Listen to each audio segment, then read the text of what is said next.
Salut tout le monde, on est samedi matin 8h, bienvenue dans cet épisode, je crois, épisode 11 du débutant RC, de la série débutant RC, que vous retrouverez bien sûr dans la playlist.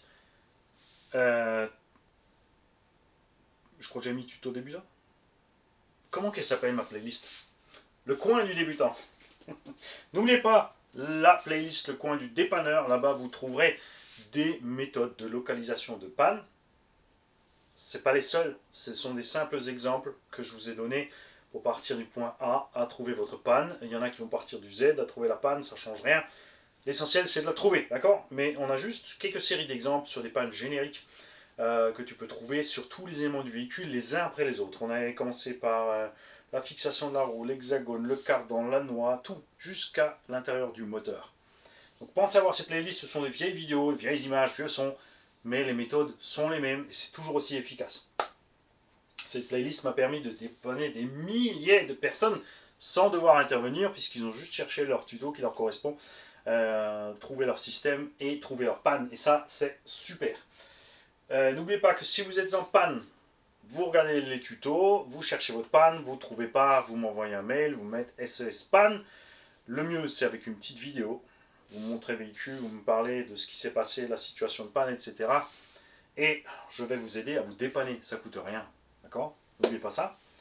Rien n'empêche à ceux qui ont envie, c'est ce que beaucoup font, merci à eux, c'est de mettre une petite pièce pour le garage, pour boire en fait, pour le dépannage, tout simplement.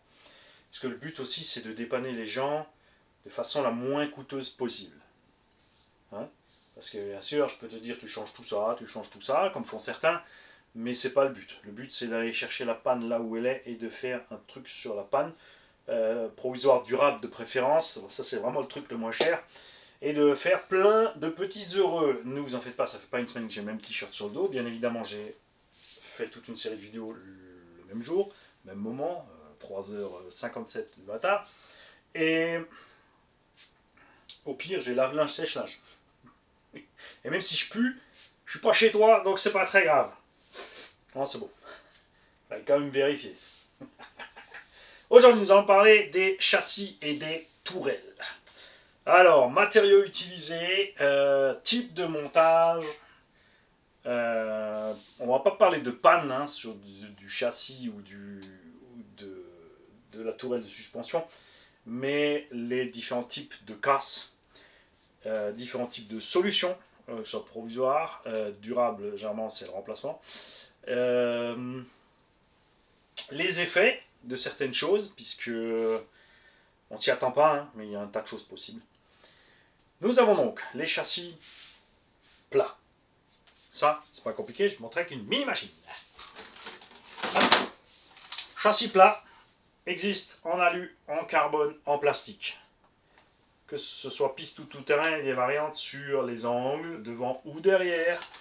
En tout-terrain, le mieux, c'est ce que fait LC Racing, avec donc un angle avant, un angle arrière, qui permet au châssis de frotter le moins souvent possible par terre aux extrémités. Là, il y en a plein qui se sont poilés, parce que je pense que la vidéo est déjà sortie où j'expliquais clairement que là, j'ai mis les clips sur la carrosserie et il va se passer exactement ce que je viens de vous montrer, c'est que je prends le véhicule, oh merde, les clips. Vous avez la même chose avec les clips, si vous prenez le véhicule à côté, sur lequel les clips sont aussi sur le toit, en châssis plastique. Les châssis plastiques, les châssis à lui aussi d'ailleurs, hein, existent, on va peut-être faire un crochet après sur ça. Tu trouves donc les châssis plastiques plats, avec un peu d'angle devant ou derrière, ou une rehausse au centre, ça c'est ce que je préfère, pour plus de garde sur le centre, pour aller frotter le moins possible sur le bidou. Existe aussi en alu. Généralement, c'est pas le châssis alu qui va être... Si, on a des châssis alu. Oh, tu dis des bêtises, Mani. C'est trop des bêtises. Il y a différentes choses. Il y a le châssis plat qui a reçu une pièce en plus sous le dessous pour le faire. Et il y a les châssis alu qui ont été découpés comme ça, dans le cas des châssis extrudés ou TVP, ou des châssis qui ont été pliés de cette forme-là. D'accord? Les châssis carbone, qui sont eux majoritairement plats, utilisés sur les véhicules de piste, mais on peut faire des châssis carbone sur les tout-terrains, en 1/10 tout-terrain, beaucoup de châssis carbone, Et grâce à RC-Buggy, on peut avoir ce genre de châssis sur buggy, truggy, 1/8. J'ai ici un sledge avec un châssis carbone. À l'époque, il avait aussi fait plein d'autres, hein, Crichton, machin bidule, tout ce que tu veux. Et contrairement à ce que beaucoup croient, non, le carbone ne craque pas plus vite. On a ici 4 mm de carbone. Vous avez vu tout ce qu'on a fait subir à cet engin en vitesse et compagnie, au niveau des sauts et des gamelles. Et ce châssis n'a toujours pas le moindre défaut. Ok ? Tout dépend toujours de la qualité et de la quantité. Qualité, c'est ce qu'il y a de mieux, parce qu'il faut moins de quantité égale moins de poids. Et c'est par contre souvent plus cher, même si c'est moins lourd. Et beaucoup de constructeurs utilisent l'autre technique. C'est-à-dire, je prends du matos de merde, mais j'en fourre une tonne. Parce que je m'en fous, c'est pas cher. Mais c'est plus lourd. Tout ce qui est plus lourd, c'est pas bon pour le moteur, la transmission, etc., etc., etc., etc. En alu, c'est là où tu trouves le plus de choses. Tu trouves des châssis, ce qu'on appelle TVP. Twin Vertical Plate, c'est-à-dire deux plaques posées en parallèle. Donc tu as des renforts entre, c'est vissé ensemble. Ce qui te permet d'avoir du plat, du découpé, ce que tu veux. Tu peux les trouver en carbone. Chez les équipementiers, normalement, c'est pas les constructeurs qui te font d'origine, c'est en carbone. Et tu en trouves même en plastique. Quoi ? Ben ouais. Tamiya depuis 1970 ou même avant, The Frog, ce genre d'engin, Blackfoot compagnie, avait deux plaques de plastique boulonnées ensemble. Alors oui, ils étaient formés avec des trucs déjà qui s'imbriquent, mais en gros, c'est bien la même chose. Tu trouves des châssis extrudés. Qu'est-ce que c'est que ça ? Obao, Hyper MTX, enfin non, lui c'est même pas un extrudé, lui c'est encore, je pense qu'il a juste été plié. Donc là le châssis il est comme ça et comme ça en une seule pièce. Donc ça revient au même de côté qu'un TVP, mais il n'y a pas de jonction intérieure puisque c'est lui-même. Et encore un petit pli parce que tout comme sur les châssis plats alu, quand tu fais des rebords, ce qu'on a en tout terrain essentiellement, le fait de faire un petit pli dedans ou un rebord va rigidifier l'ensemble. Ce qui n'est pas possible en carbone, sauf si c'était un châssis moulé. En carbone et compagnie, tu vas utiliser un renfort vissé dessus. En alu, souvent aussi, ils utilisent des renforts vissés dessus plutôt que de faire vraiment un truc à 90 degrés. Un pliant à 90 degrés sur l'alu, c'est un problème, alors il faudrait qu'ils fraisent. C'est ce que font les équipementiers comme M2C. Donc ils prennent une plaque d'alu comme ça, ils vont la fraiser jusqu'à ce qu'elle ait cette forme-là. C'est du suicide. Beaucoup de pertes de matière, c'est très cher et ça pèse une blinde. Moi, c'est définitivement non. On voit de plus en plus de châssis comme ça, super extrême basher arriver. On en arrive à ce que j'ai dit dans une vidéo il y a très longtemps pour rigoler. J'ai dit ça continue, ils vont prendre une poutre de chemin de fer, ils vont faire un rectangle dedans, ils vont glisser le diff à l'intérieur avec un palier et ils vont fixer train avant, train arrière avec deux autres traverses, pas de suspension et tu auras un véhicule indestructible. Parce qu'un H fait de 3 bouts de traverse de chemin de fer soudés à la thermite aussi, carrément, allons-y gaiement, avec des roulements comme ça côté roue, tu n'as plus besoin de suspension, tu peux le lancer à 50 mètres, tu vas retomber et tu repars. Hein. Bon, les roues, il faudra les faire aussi en traverse parce que ça va exploser. Enfin bref. Et donc le châssis extrudé qu'on ne trouve plus trop, un modèle spécifique était le Thunder Tiger, EMTA ou Chimaso Rival MT8, donc qui était même que le Thunder Tiger à la base, qui avait donc un châssis extrudé, c'est-à-dire c'est un tube d'alu, ils ont vidé à l'intérieur ce qui les dérangeait pour fixer tous les éléments dessus. Chaque châssis a ses avantages et ses inconvénients, le plastique n'est pas cher à fabriquer. Le plastique est moulable, donc tu peux faire plein de formes. Les châssis plastiques ont bien sûr évolué avec le temps, notamment avec les arrivées des nids d'abeilles. Les constructeurs ont compris aussi qu'il y a des zones qui doivent être flexibles et il faut que la méca suive le mouvement du flex. Et là, les numéros 1, ça va en énerver plein, mais prenez-le comme vous voulez, Traxxas. Traxxas a très bien compris que s'ils ont des pièces flex, modulées en plusieurs parties, parce que ton châssis plastique existe en une, deux ou trois parties, la meilleure solution pour moi, perso, c'est 3 parties. Entre 2, je peux comprendre, c'est l'avant séparé du reste du châssis. Comme ça, quand tu détruis, tu peux changer uniquement l'avant. 3 parties, c'est bien aussi, mais c'est rare de casser quand même l'arrière, sauf si vraiment tu fais une grosse gamelle à l'arrière. Et pour moi, la pire chose en plastique, c'est vraiment le châssis une pièce, comme Arma. Sur les K4S et les 3S, ce 3S, ça va, puisque ça avait été conçu dans ce sens-là. Sur le 4S, c'est la charge qui devient trop grande. Quand tu détruis l'avant ou l'arrière du châssis, t'es bon pour tout changer. Le châssis alu plat a le même problème. Quand tu tapes trop fort à l'arrière ou à l'avant, tu plies. Tu peux le redresser, mais tu l'as fragilisé. Et généralement, tu dois passer par un changement complet du châssis. Sans compter que tout ce qui est fixé dessus, on l'a vu avec le Coralie dans le potal, tout ce qui est fixé sur le châssis alu qui se déforme, ou la Losi R8 de la fripouille dans le potal aussi, que tout ce qui est fixé sur le châssis plastique, à ce moment-là, sur le châssis alu, est déchiqueté.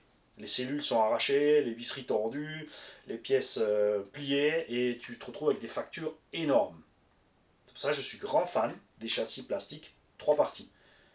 Tu peux faire un crash frontal avec un X-Max méchant, 35 € de réparation. Bulkhead inférieur, supérieur, un petit plateau en bas, peut-être un skill encore. Le plus méchant qu'on ait vu, c'est quelqu'un qui a encore détruit la tourelle au passage et tout, 42 € de réparation. La même chose avec un châssis alu, c'est dans cette taille de véhicule, des véhicules de 10, 11, 15 kg. Le châssis 150 à 200 € et toute la cellule et tout ce qui est monté dessus quand même. Résultat, 250, 300 € de réparation. Il y a des plus et des moins. Le plastique va peut-être craquer plus vite, se déformer plus vite. Normalement, tout ce qui se déforme, il arrive presque à revenir, jusqu'à un certain point, comme dit, où il craque. L'alu plus rigide te permettra d'avoir une meilleure tenue de route. Une petite chose différente aussi de l'alu, souvent le châssis alu est un peu plus lourd que sa version plastique, et ça pose un avantage sur le point bas, le poids du point bas du véhicule. Comme on est plus rigide, comme dit ça, j'en ai déjà parlé, on est mieux sur la tenue de route, la suspension, l'efficacité du véhicule. Alors, bien évidemment, il faut prendre en considération le type du véhicule. C'est évident que sur une GT8, qu'un châssis carbone complètement rigide, ça sera ce qu'il faut au bon endroit. Alors qu'en MT, un set de 10-11 kg comme un X-Max, ton châssis plastique flexible avec tes gros pneus qui se déforment, tes gros boudins, tes débattements de suspension énormes, ça va très bien se passer aussi, c'est sûr. Les TVP vont pas se plier comme ci, mais ils vont faire des accordéons s'ils sont pas assez solides. Le châssis plat pas assez solide va se plier, le châssis plastique pas assez solide va casser. Le châssis extrudé ou tubulaire ou fait de 2 parties moulées ensemble qui ressemblent à l'extrusé plastique, pareil, il ne va pas casser comme ci ni comme ça. Ces châssis-là, par contre, ils peuvent flexer comme ça en diagonale sur les gros efforts de suspension, mais c'est rare qu'ils restent pliés comme ça ne bouge pas trop. Donc le châssis extrudé, ou ce qu'a fait Obao là sur le MTX par exemple, extrêmement résistant. Pas trop lourd. C'est compact. L'avantage du TVP et du châssis extrudé ou tubulaire sont le fait que tu peux faire un châssis relativement étroit, d'accord, et greffer tes éléments un peu où tu veux. Le châssis plat, que ce soit plastique ou même s'il est en forme comme ça, enfin le châssis plastique ou alu qui sont plus larges, ont les éléments embarqués dedans, protégés par le châssis.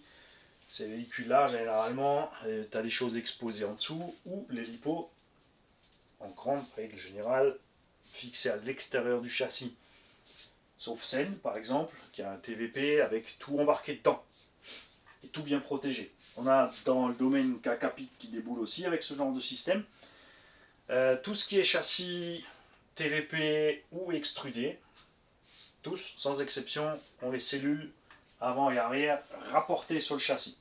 Donc là, on a l'avantage de l'alu, généralement ceux-là ils sont en alu, avec le fait d'avoir 3 parties. Donc tu peux changer uniquement une partie en cas de grosse déconnade. D'accord ? Pourquoi c'est pas fait systématiquement partout alors d'avoir 3 parties ? Pourquoi ils prennent pas un châssis alu, ils le font pas en 2-3 parties ? Parce que c'est utilisé sur les véhicules comme buggy et truggy de compétition, la plupart du temps où tu n'exposes pas le véhicule à ça. On a vu arriver ensuite les problèmes, arriver avec des engins qu'on appelle muggy, c'est-à-dire d'un truggy équipé de grosses roues, avec un gros moteur, une grosse puissance, donc beaucoup plus lourd, beaucoup plus puissant que ce que c'était prévu à la base, ou tu te retrouves donc avec des châssis alu qui plient. Donc là, on commence à ajouter des renforts. Il y a Obao sur l'HyperST Pro qui avait compris il y a longtemps comment ça fonctionne. Ensuite, les gens l'ont oublié.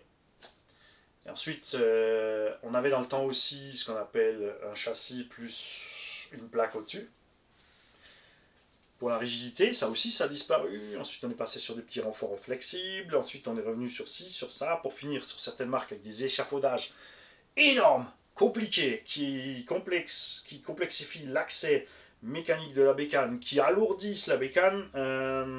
Tout ça pour rien, parce que reste que si tu prends un châssis plat et que tu fais juste une plaque supérieure d'un autre matériau en général, si tu veux un châssis alu, tu mets une plaque en carbone au-dessus, tu vas retrouver toute cette solidité, ces rigidités. Donc quand tu regardes l'évolution des buggy, au départ on avait ça, après c'est devenu ça, avec ça, après c'est devenu ça avec ça, et puis tout d'un coup tu en vois un nouveau qui arrive avec ça et ça. Ça dépend des usages, ça dépend des périodes, à toi de trouver ce qui te plaît le mieux. Comme toujours, il y a des choses qui ont été conçues dans un certain but, donc les châssis plats qu'on trouve en buggy truggy avec un simple renfort avant-arrière, ont été faits pour le tout-terrain, sur circuit. Il leur faut un certain flex, d'où la position d'ancrage différente de l'avant et de l'arrière, pour avoir le flex plus à l'arrière, ou le flex plus à l'avant, ou le flex plus au centre. D'accord. Ces châssis généralement nervurés sur les côtés pour éviter les twists. Tout simplement. En piste, on va avoir la même chose, mais en plus rigide. C'est pour ça que là-bas, souvent, ça passe sur du carbone. Pour les véhicules donc tout-terrain, les TVP, les extrudés, les châssis plastiques, de préférence, comme dit pour moi, en 3 parties. Il y a plein de choses. Et au niveau des tourelles de suspension, tu retrouves les mêmes solus problématiques, etc. Tu as les tourelles en carbone, tu as les tourelles en alu de différentes qualités, et les tourelles en plastique, de différents montages aussi. Alors, la tourelle carbone, c'est léger. Alors, le carbone est vendu très cher. Il faut savoir qu'une plaque en carbone est beaucoup moins chère à usiner et à faire que de l'aluminium. L'aluminium, il va falloir de la fonderie. Ensuite, la solution la moins chère, c'est travailler à la presse. Donc ta tourelle, tu as ton rectangle d'alu qui arrive sous une presse, boum, il se fait éclater la tronche, et tu as tes trous dedans et tes découpes. D'accord. Le problème de cet emboutissage, c'est qu'il y a étirement de la matière. Donc, une pièce en alu d'une certaine qualité sera plus fragile si elle a été emboutie que si elle a été fraisée, usinée. Le fraisage usinage coûte plus cher. On enlève de la matière, par contre on ne déforme rien, donc c'est plus solide. Vous avez le cas sur le Obao Hyper VS et le VS2. Le VS a une tourelle emboutie, le VS2 a une tourelle usinée de la même matière. Résultat, elle est beaucoup plus solide. Ensuite, donc, l'évolution des différents matériaux, des alus de plus en plus balèzes. Sur le carbone, comme dit aussi, il y a l'épaisseur qui joue aussi sur le carbone au niveau de je craque ou je craque pas. L'alu va plier, enfin, plus ou moins, selon les matériaux et la quantité. Ce que beaucoup utilisent, c'est comme Arma, Coralie, ce sont des alus de merde, mais ils en mettent ça.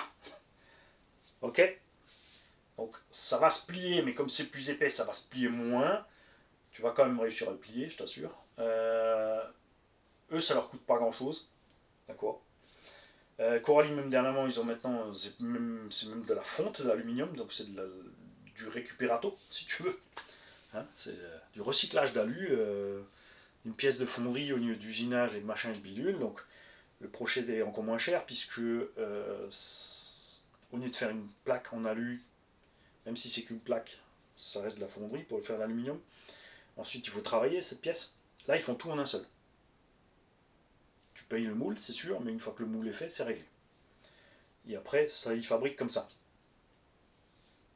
Là aussi, ils ont lésiné sur la qualité, résultat, on a des pièces qui se déchirent, qui se plient. Ils ont déjà le moule, donc il suffit d'augmenter la qualité du matériau pour augmenter la qualité du résultat obtenu. Les tourelles plastiques. Alors, tu as les tourelles plastiques basiques, donc faites plates, tout simplement comme les tourelles alu ou carbone, où les amortisseurs sont montés devant ou derrière, soit du type de véhicule, qui vont avoir donc les mêmes problèmes. Là où l'alu va plier, le plastique va craquer, le carbone va craquer, le plastique va craquer aussi, va se plier, flexer. Donc ce flex fait que tu perds en efficacité de suspension, et au bout d'un moment, comme dit, le flex est trop grand, tu as déchirure du plastique. Et ce qui se fait maintenant de plus en plus, alors c'est pareil, hein, c'est pas Traxxas qui a commencé avec ça, c'est sûr, ils ont balancé ça sur le X-Max, c'est une tourelle comme ça, en delta. Et ton amorto au milieu, donc là, ça peut flexer dans tous les sens, et jusqu'à ce que ça déchire, il en faut énormément. L'énorme avantage, c'est que c'est léger, c'est pas cher, et l'amorto est super bien protégé. Arma fait ça sur les séries 3 et 4S, c'est génial, je suis totalement pour.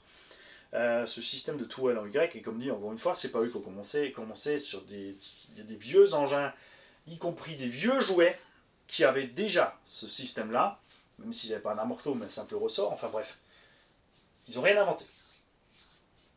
Donc mon préféré de tous, pour ce qui est tourelle de suspension, c'est la tourelle plastique en delta, parce que tu peux te retourner, taper dessus, tu vas bouffer plastique, c'est pas cher à en remplacer, c'est pas lourd, l'amorto est super bien protégé. Pour le côté esthétique et efficace, l'Alu 70-75 T6 usiné avec des belles formes, c'est sûr, c'est toujours magnifique. Les pièces du Hyper ST Pro qui étaient encore polies, c'est super beau, et bien sûr, toujours aussi efficace point de vue optique, le carbone. Par contre, il n'y aura pas 36 000 formes, tu auras ton usinage dans ton carbone, et c'est l'usinage qui va faire le truc, et puis le fait que la surface du carbone est comme elle est. Peut-être même que sur certains modèles de compétition petite taille, on trouve encore du graphite, ce genre de choses, donc une alternative un peu au carbone. Peut-être même des châssis aussi. À voir tout ce qu'il existe de ce côté-là, je vous attends dans les commentaires. Tu peux twister une tourelle, tu peux la plier, c'est un alu, surtout basse qualité, très facile à redresser. Tu la démontes, tu la mets dans un étau, tu prends une pince et tu replies. Tu peux le faire au marteau, mais au marteau, exactement la même chose qu'à l'emboutissage, tu vas fragiliser ta pièce en la redressant. Plus l'alu est de bonne qualité, donc 70-75 T6, ou épais et traitement dur, etc., plus ça va être compliqué de le redresser. Il y a des alus tellement tendres, Coralie, même sur le Kagama, vous l'avez vu, j'ai plié la tourelle, il m'a suffi d'une pince multiprise, pas multiprise, une pince plate, universelle comme ça. Sur le terrain, j'ai pris le bout de la tourelle, j'ai tenu ma tourelle, j'ai replié ma tourelle. Pas terrible. D'accord. Sur le sledge, c'est pas de l'alu super génial, mais c'est quand même beaucoup mieux puisque sur le sledge, ma multiprise et 2 personnes n'ont pas suffi. On a dû rentrer dans le garage pour prendre la multiprise de plombier. La grosse comme ça, tu sais, la rouge avec la petite molette. J'ai pris celle-là sur le véhicule pour traiter le bordel.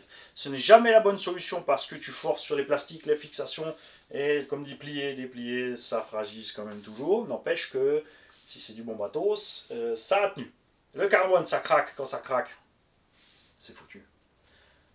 Tu peux pas faire des réparations sur le carbone, alors peut-être avec différentes colles, machin, mais ça sera toujours la solution provisoire. Tu passes par le remplacement. Dans le cas du carbone, comme dit, si tu passes sur les pièces que les marques te vendent, c'est bien sûr ta pièce carbone ou alu de bonne qualité, 40-50 balles. N'empêche que, comme dit, si tu prends une plaque de carbone et tu découpes 4 tourelles dedans, le lot de 4, ou 2 ou 3 chez quelqu'un comme RC Bagy, et ben ça va te coûter la même chose qu'une tourelle chez le fabricant. Et crois-moi que la qualité y est. Il y en a sûrement encore d'autres, peut-être qui font ça, hein, donc pareil, dans les commentaires, vous lâchez. On a des gens qui nous réusinent des tourelles en alu, comme RC Cactus ou autres, donc des alus de différentes qualités. Là, tu peux choisir, tout comme RC Paggi, tu peux profiter pour changer ta forme. Ça, c'est l'avantage des gens qui font du sur-mesure. Tu veux plus de trous d'ancrage, plus large, plus étroit, plus haut, tu peux tout leur faire faire.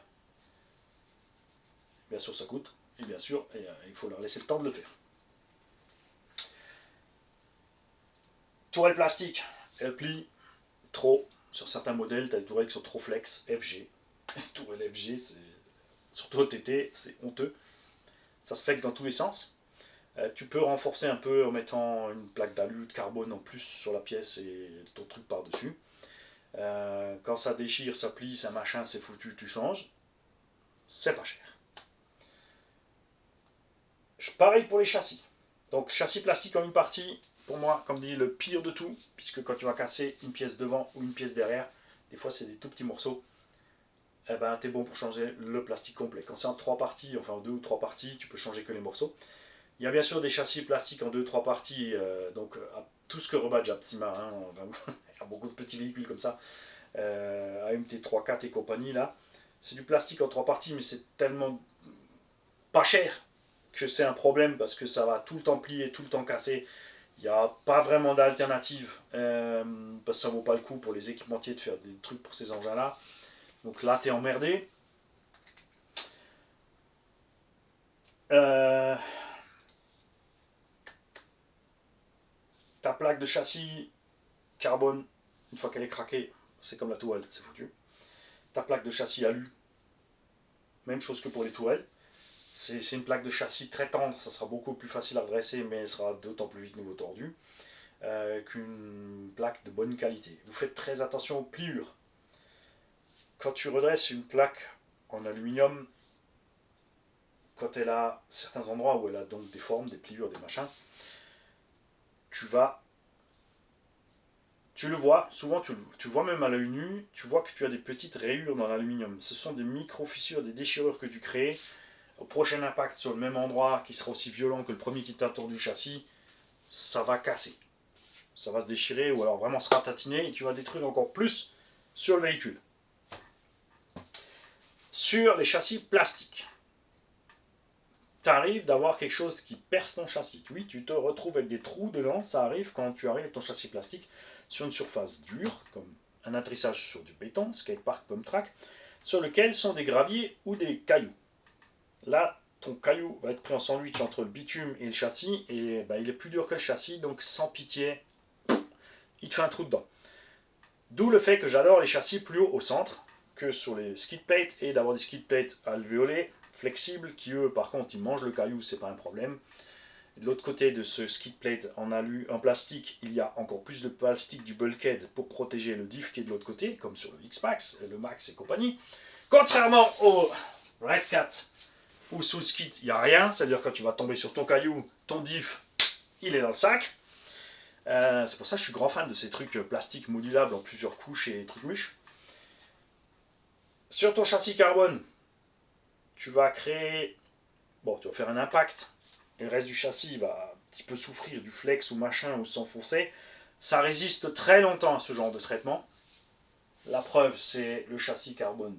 Je vais te le remontrer parce que celui-là, vraiment, c'est l'exemple total. Et la preuve que tous ceux qui racontent que le carbone dans le tout-terrain, ça va pas du tout, eh ben, ils ont tort. C'est que ce châssis carbone, tu vois, regarde, il a des rayures et des impacts. Déjà, il se raye moins vite que l'alu. Il y a des impacts, mais il n'y a pas la moindre déchirure, toujours encore. Il est sûr qu'à un moment donné, on va arriver au point où on va réussir à l'éclater. Mais vu ce qu'il a fait déjà subir en vitesse, je vois pas ce qu'on pourrait lui faire. Il y avait à l'époque quelqu'un qui a arrêté sa chaîne RC. C'est...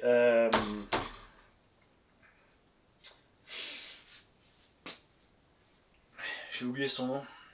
Qui avait un Creighton. Il avait fait faire un châssis 4 mm RC by J. Il l'a expédié n'importe comment et il a montré que ce châssis a résisté à tout.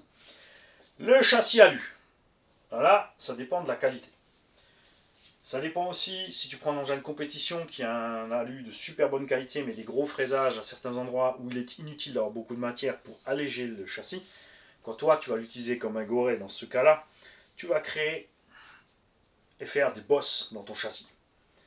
Tu peux, quelle que soit la qualité du châssis bien sûr, le plier parce que dans ce genre d'atterrissage là, tu vas plier le châssis vers le bas, donc tu vas flexer vers le bas, c'est-à-dire que les renforts, tu vas les retirer sur la gueule, donc soit ça flexe et ils sont encore là, mais ton châssis est plié, ça peut flexer, revenir et avoir plié tes cardans centraux, que ce soit sur le châssis plastique, le châssis carbone ou les alus de différentes qualités. Tu peux arracher tes renforts de là, et ce cas des atterrissages violents sur le nez ou sur le cul, tu vas faire l'inverse, tu vas plier ton châssis de ce sens, Tu vas comprimer tes renforts, donc ils vont plier. Tu vas comprimer aussi tes cardans, ils vont plier. Je t'ai dit une bêtise, dans ce sens, en général, tes cardans, ils ne plient pas, tu les éjectes. J'ai une vidéo avec un Losi 10SCTE où j'ai atterri comme ça, le châssis a flexé comme ça, les deux cardans sont sortis dans la nature. Donc là, ça va encore, mais c'est les renforts qui prennent. Tous ces châssis peuvent avoir des renforts. Dans le cas du châssis plastique, c'est moulé, donc en général, comme dit, à l'intérieur du châssis, il y a de plus en plus de gens qui font ça avec des alvéoles, des nids d'abeilles, de ce que tu veux. Ils peuvent avoir des pièces plastiques en plus quand même pour encore renforcer tout ça entre la tourelle et le châssis. Sur les châssis carbone et alu. Surtout sur le... Enfin, on va commencer par l'alu. Sur l'alu, donc, il y a quelques pliures. Vous l'avez vu ces derniers temps, de plus en plus de marques utilisent carrément des emboutissages à l'intérieur du châssis alu pour régler les problèmes de flex. Ça marche à merveille, il y a plein de marques qui l'ont fait. On commence à avoir des châssis formés qui justement ciblent les zones de déformation ou augmentent la rigidité à des zones ciblées. Il y a encore une mouche qui est venue me trouver à la cave à 3h, 4h05 du matin, qu'est-ce que tu fous là? T'as rien d'autre à foutre? Et donc des pliures pour renforcer ça, plus des renforts fixés entre les tourelles, les cellules, le châssis, le diff, le châssis, etc.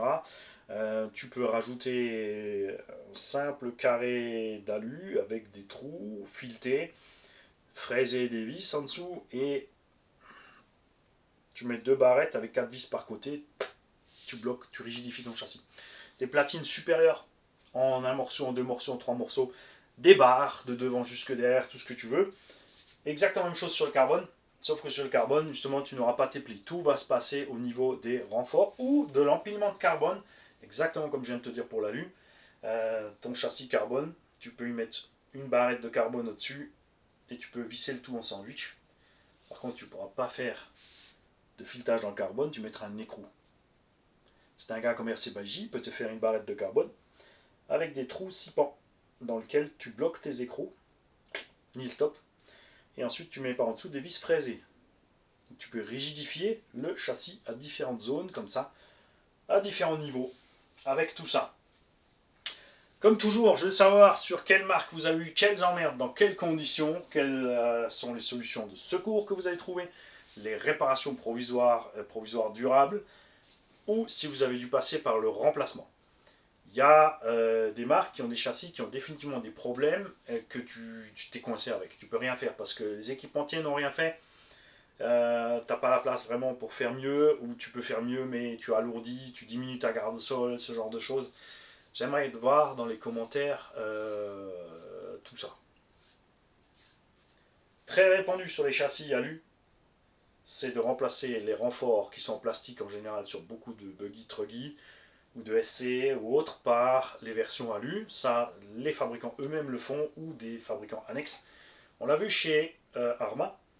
Ils avaient les plastiques, les équipementiers ont fait des alus, Arma a développé eux-mêmes des versions alu.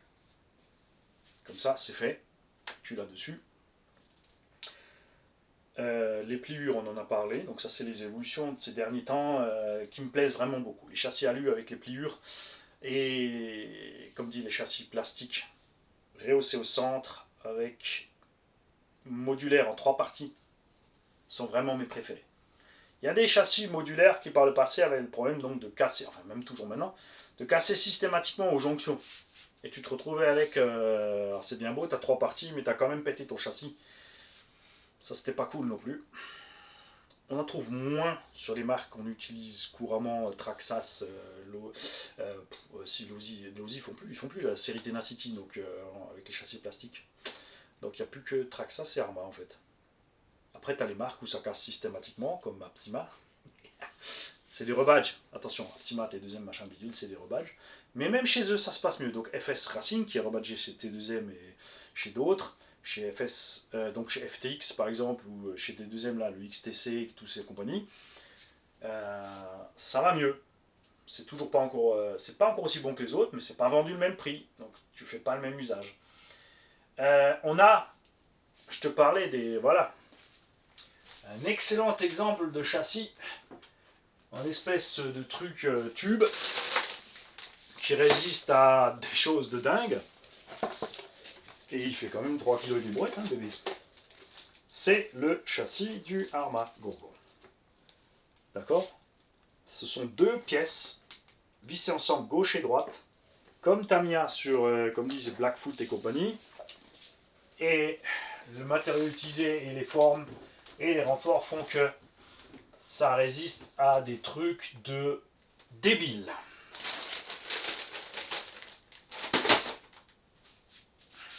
Et toujours cet avantage que même si ça casse, ton châssis plastique restera toujours moins cher que ton châssis alu. Donc fais ton choix selon l'usage que tu comptes faire du véhicule.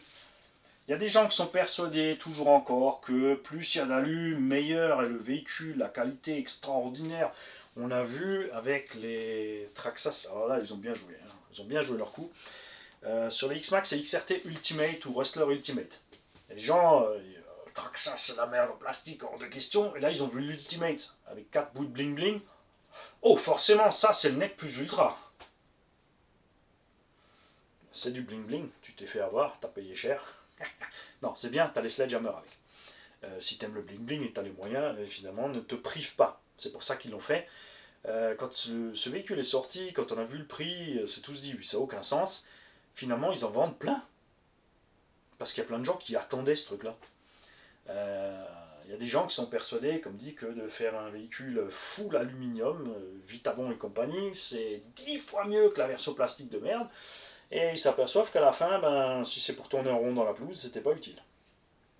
Ou que justement tu peux plus que tourner en rond dans la pelouse et ne plus du tout faire ce que tu faisais avec la version plastique. Le plastique a tellement évolué, les moulages, les formules de ces plastiques ont tellement changé depuis le temps qu'on trouve des trucs de dingue. Il y a toujours encore des plastiques, donc attention, hein, chez Coralie, qui ont d'énormes problèmes entre le froid et le chaud.